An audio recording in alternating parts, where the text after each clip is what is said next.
Alors, bonsoir à tous, heureux de vous retrouver, chers amis, en ce 4 octobre 2020. Mais vous allez avoir la publication demain, je vais la programmer pour demain, à 19h52 ici maintenant, au Québec. Heureux de vous retrouver. Gênez-vous pas, abonnez-vous, chers amis, à la chaîne. C'est comme ça que vous me récompensez avec vos abonnements. Je ne vous demande rien de plus, ça ne coûte rien. Vous appuyez sur le bouton « Souscrire »,« Subscribe ». Et la petite cloche, n'oubliez-la pas non plus. Comme ça, vous recevrez mes publications quand je les mets en ligne. Chers amis, imaginez-vous, et c'est formidable, c'est quelque chose de vraiment renversant. On va aller voir ça ensemble. Imaginez-vous que la générosité peut nous faire vivre plus longtemps, selon une nouvelle recherche. Maintenant, c'est plus important que jamais hein, dans cet univers pandémique où il y a beaucoup de misère, beaucoup de gens qui perdent leur emploi. Il y a plus d'un demi-milliard d'emplois qui ont été perdus depuis le début de la pandémie. Un demi-milliard. La générosité peut nous faire vivre plus longtemps selon de nouvelles recherches. Donner de l'argent ou des ressources à vos enfants ou à vos parents vieillissants augmentera probablement leur durée de vie, selon un nouveau document publié lundi dans les actes de la National Academy of Science. Il existe une relation linéaire entre le montant et la fréquence des transferts de richesse et la durée de vie des individus, ont montré les résultats de l'étude.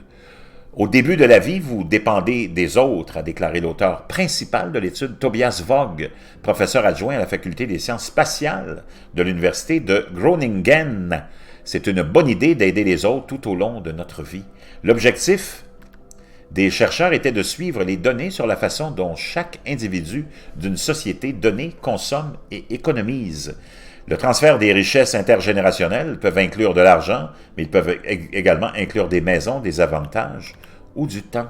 Les chercheurs ont reconnu que d'autres facteurs, tels que le produit intérieur brut du pays et l'inégalité des revenus, affectent également l'espérance de vie d'une population et ont ajusté leur modèle pour inclure ces facteurs. Selon Vogt, l'une des raisons probables expliquant la corrélation entre les pays connaissant une plus grande longévité en présence de transferts financiers était que ces pays affichaient une cohésion sociale plus forte. Pour étayer cela, il a cité une méta-analyse réalisée en 2010 par des chercheurs de l'université Brigham Young, avec un total de 148 études distinctes impliquant un total de plus de 300 000 participants. Il a révélé que la survie était de 50% plus élevée pour ceux qui avaient des relations sociales plus solides que pour ceux qui avaient moins ou pas de liens sociaux. L'Europe occidentale et le Japon se classent au premier rang pour les données reliant le partage des ressources et les taux de mortalité plus faibles. La France et le Japon, pays où le risque de mortalité est le plus faible, affichent les transferts de richesses individuelles moyens les plus élevés. Ces pays partageaient entre 68 et 69% de leurs revenus à vie, tout en rapportant des taux de mortalité environ 2 fois plus bas que la Chine et la Turquie, où les gens partageaient entre 44 et 48% de leurs revenus à vie, selon l'étude. Les pays d'Amérique du Sud se classent également très bien en termes de générosité, car ils partagent plus de 60% du revenu moyen d'une personne à vie, ont rapporté les chercheurs. Dans la partie basse du spectre, les pays d'Afrique subsaharienne et d'Asie du Sud-Est étaient ceux dans lesquels les gens étaient le moins en mesure de partager une partie de leurs revenus de toute une vie et avaient une durée de vie plus courte.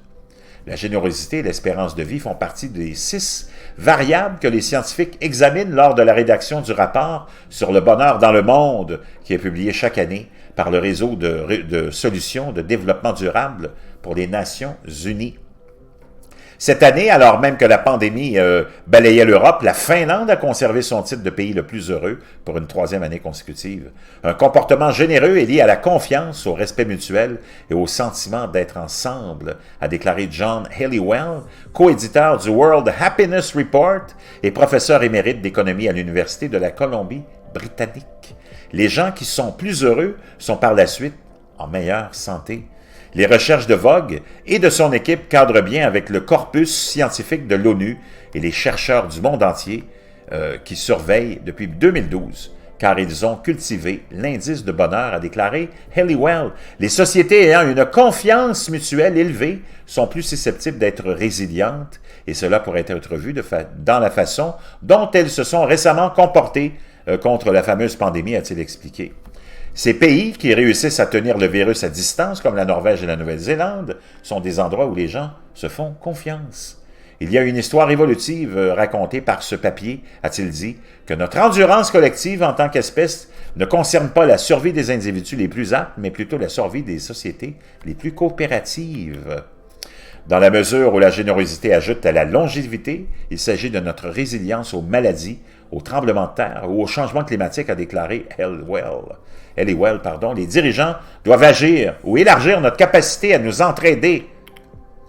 En une année de pandémie, le PIB mondial devrait baisser de 5,2% selon une estimation de la Banque mondiale en juin.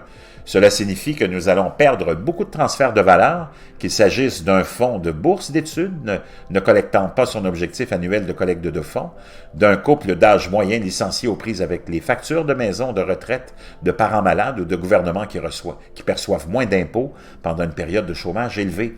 Bien que le simple fait de passer du temps avec un parent âgé plus sage puisse être l'un des meilleurs moyens de transférer de la valeur d'une génération à une autre, des mesures telles que celle-ci feraient l'objet d'une étude future, a déclaré Voigt. Nous suggérons que ce soutien réduit la mortalité en répondant à des besoins matériels urgents, mais aussi que le partage de la générosité peut refléter la force de la connectivité sociale, qui en soi profite à la santé et au bien-être humain et augmente indirectement la survie, ont écrit les chercheurs dans l'article. Alors que le moteur économique s'arrête, nous sommes confrontés à la perspective de la pénurie de ressources qui résonnera dans la vie de nous-mêmes, de nos enfants et de nos parents pour les années à venir. Mais les sciences sociales disent qu'il existe des moyens de surmonter le dilemme.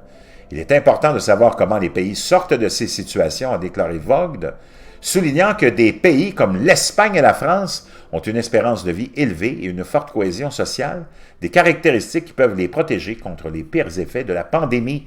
L'un des moyens les plus précieux de transférer quelque chose d'important à un être cher est de cuisiner, de prendre soin de lui et de le lui dire, nous ont-ils déclaré. Vraiment intéressant.